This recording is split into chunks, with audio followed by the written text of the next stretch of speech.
ರಾಜ್ಯ ಬಿಜೆಪಿಯನ್ನ ರಿಪೇರಿ ಮಾಡೋ ಕೆಲಸಕ್ಕೆ ಈಗಲಾದರೂ ಕೂಡ ಬಿಜೆಪಿ ವರಿಷ್ಠರು ಕೈ ಹಾಕ್ತಾರಾ ಅನ್ನೋದು ಪ್ರಮುಖ ಪ್ರಶ್ನೆ ಆಗ್ತಿದೆ. ಇಷ್ಟು ದಿನ ಅವ್ರಿಗೊಂದು ರೀಸನ್ ಇತ್ತು, ಮಹಾರಾಷ್ಟ್ರ ಚುನಾವಣೆ ಇದೆ, ಡೆಲ್ಲಿ ಚುನಾವಣೆ ಇದೆ, ಹಮ್ ಲೋಗ್ ಬಿಸಿ ಹೇ ಅಂತ ಹೇಳೋದಕ್ಕೆ. ಬಟ್ ಇನ್ಮೇಲೆ ಹೇಗೆ ಅನ್ನೋದು ಕುತೂಹಲ. ಕರ್ನಾಟಕ ಕೇಸರಿ ಕಲಹಕ್ಕೆ ಶೀಘ್ರದಲ್ಲೇ ಹೈಕಮಾಂಡ್ನಿಂದ ಮದ್ದು ರವಾನೆ ಆಗುತ್ತೆ.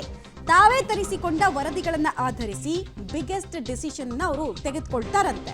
ಫೆಬ್ರವರಿ 20ನೇ ತಾರೀಕೊಳಗೆ ರಾಜ್ಯಾಧ್ಯಕ್ಷರ ಆಯ್ಕೆಯ ಪ್ರಕ್ರಿಯೆ ಕೂಡ ಕಂಪ್ಲೀಟ್ ಆಗುತ್ತಂತೆ. ಸದ್ಯ ವರಿಷ್ಠರ ಎದುರು ಹಾಗಾದ್ರೆ ಇರುವಂತಹ ಅವಕಾಶಗಳು ಏನು ಅನ್ನೋದನ್ನ ನಾವು ಗಮನಿಸ್ತಾ ಹೋಗೋದಾದ್ರೆ ಈ ಎಲ್ಲ ಅಂಶಗಳನ್ನು ನಾವು ಗಮನಿಸ್ತಾ ಹೋಗೋದಾದ್ರೆ ಏನಾಗುತ್ತೆ ಅನ್ನೋದಕ್ಕೆ ಒಂದು ಕ್ಲಾರಿಟಿ ಅಂತೂ ಸಿಕ್ಬಿಡುತ್ತೆ. ಸೊ ಹೈಕಮಾಂಡ್ ಮುಂದಿರುವಂತಹ ಆಯ್ಕೆಯ ಭಾಗ BY ವಿಜೇಂದ್ರರನ್ನೇ ಮುಂದುವರಿಸುವಂತಹ ಸಾಧ್ಯತೆ ಇದೆ. ಇಂಥದ್ದೇ ಸ್ಟ್ರಾಂಗ್ ಹಿಂಟ್ ಅವ್ರಿಗೆ ಸಿಕ್ಕಿರೋದ್ರಿಂದ ಅವರು ಜಿಲ್ಲಾಧ್ಯಕ್ಷರ ನೇಮಕ ಎಲ್ಲ ಅಷ್ಟು ಆರಾಮ್ಸೆ ಮಾಡ್ಕೊಂಡು ಹೋಗ್ತಿರೋದು.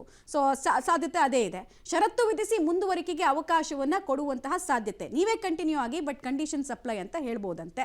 ಕೋರ್ ಕಮಿಟಿ ತೀರ್ಮಾನವೇ ರಾಜ್ಯದ ಮಟ್ಟಿಗೆ ಅಂತಿಮ ಅನ್ನೋ ಸಂದೇಶವನ್ನ ಕೊಡೋದಕ್ಕೂ ಕೂಡ ಹೈಕಮಾಂಡ್ ಮುಂದಾಗಬಹುದು. ಹಾಗೂ ಕೋರ್ ಕಮಿಟಿಗೆ ಹೆಚ್ಚಿನ ಶಕ್ತಿಯನ್ನು ತುಂಬೋದು. ಈಗ ತುಂಬ ರೆಬಲ್ಸ್ ಎಲ್ಲ ಹೇಳ್ತದೆ ನಾವು ಕೋರ್ ಕಮಿಟಿಯಲ್ಲೇ ಇಲ್ಲ, ನಮ್ಮನ್ನು ಕೇಳಿದ ಡಿಸಿಷನ್ಸ್ ಎಲ್ಲ ಮಾಡ್ತಾರೆ ಅಂತ. ಸೊ ಯಾರನ್ನಾದ್ರೂ ಇನ್ಕ್ಲೂಡ್ ಮಾಡ್ಕೊಳ್ತಾರೋ ನೋಡಬೇಕು. ಕೋರ್ ಕಮಿಟಿಗೆ ಇನ್ನಷ್ಟು ಹಿರಿಯ ಸದಸ್ಯರನ್ನ ಆಯ್ಕೆ ಮಾಡಿ ಅವರನ್ನು ಸಮಾಧಾನ ಪಡಿಸುವಂತಹ ಪ್ರಕ್ರಿಯೆಗೆ ಚಾಲನೆ ಕೊಡಬಹುದು. ಪದಾಧಿಕಾರಿಗಳ ನೇಮಕದಲ್ಲಿ 50-50 ಸೂತ್ರ ರಚನೆಯನ್ನ ಮಾಡಿ ಎರಡೂ ಬಣದವರನ್ನ ಸಮಾಧಾನಗೊಳಿಸೋದು. ರಾಜ್ಯ ಬಿಜೆಪಿಗೆ ಹೊಸ ರಾಜ್ಯ ಉಸ್ತುವಾರಿ ನೇಮಕ ಆಗೋ ಸಾಧ್ಯತೆ ಇದೆ. ಬಿಕಾಸ್ ರಾಧಾ ಮೋಹನ್ ದಾಸ್ ಅಗರ್ವಾಲ್ ಕೈಯಲ್ಲಿ ಹ್ಯಾಂಡಲ್ ಮಾಡಕ್ ಆಗ್ತಾ ಇಲ್ಲ. ಅವ್ರ ಬಗ್ಗೆ ಬಹಳಷ್ಟು ಆಕ್ಷೇಪಗಳಿರೋದ್ರಿಂದ ಅವರನ್ನ ಬದಲಾವಣೆ ಮಾಡೋ ಸಾಧ್ಯತೆ ಇದೆ.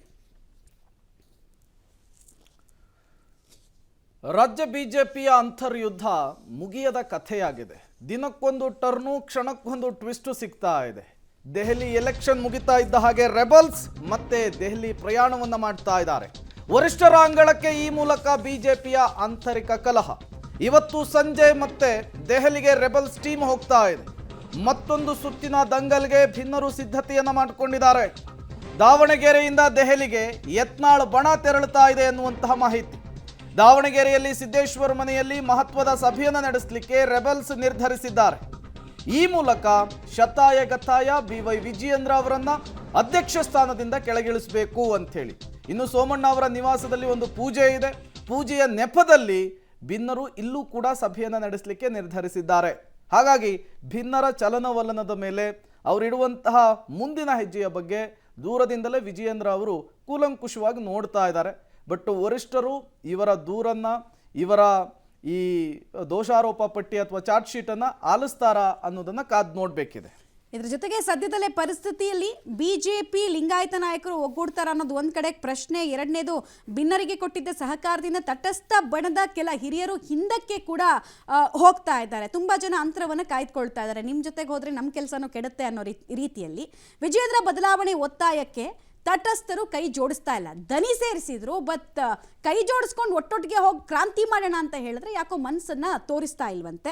ವಿಜಯೇಂದ್ರ ಮುಂದುವರೆದ್ರು ನೋ ಪ್ರಾಬ್ಲಮ್ ಅನ್ನೋ ಸಂದೇಶವನ್ನ ತಟಸ್ಥ ಬಣದ ಹಿರಿಯ ನಾಯಕರು ಕೊಟ್ಟ ಹಾಗೆ ಕಾಣಿಸ್ತಾ ಇದೆ.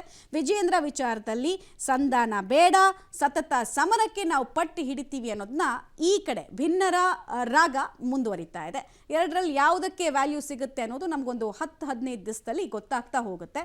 ಸದ್ಯಕ್ಕಂತೂ ಭಿನ್ನರಿಗೆ ಯಾವುದೇ ಜಯ ಸಿಕ್ಕಿಲ್ಲ. ಸಾಲಿಡ್ ಹಿಂಟ್ ಅಂತೂ ಇಲ್ಲ ಅವ್ರ ಹತ್ರ.